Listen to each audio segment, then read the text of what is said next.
But scholarships are super important. A huge misconception that a lot of law students express to me is that they don't feel like they can get scholarships or there's no scholarships for law school.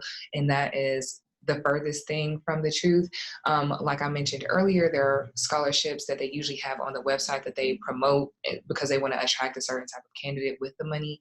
But a lot of these schools, and I would say the overwhelming majority, have merit-based scholarships. And that's when intangibles like community service, family background, other things like that, different types of involvement, campus involvement, organization, leadership skills, writing ability, all personal statements, like you mentioned, all of those things come into play. And like you mentioned, if schools want to say they are a holistic applicant type of school, they look at these and say, okay, I think Anna's a really great candidate. Yeah, she has these grades and maybe that's equivalent to a B plus. And then maybe her LSAT is like, okay, but look at all these great things she's doing. We would like to have this person as an alumni from here because if she continues on the track record that it looks like she's going on, we can say, oh, this is our alumni, like, this great person. Because I find that people who are type A and are doing a lot of things to try to put themselves in the best position are usually good people that do other things outside of just studying and whatnot.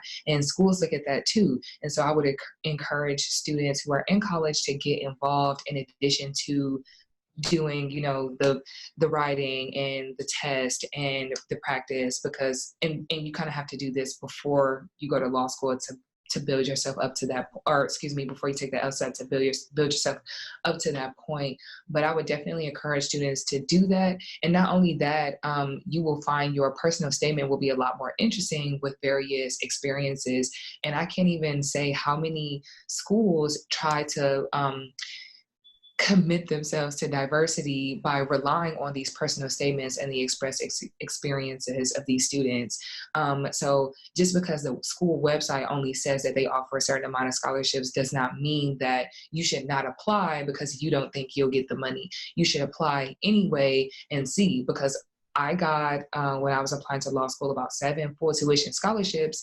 And at that time, I didn't think my grades were even good enough to get into certain schools. And so that's why I just want to state, like, law school can be on average $150,000.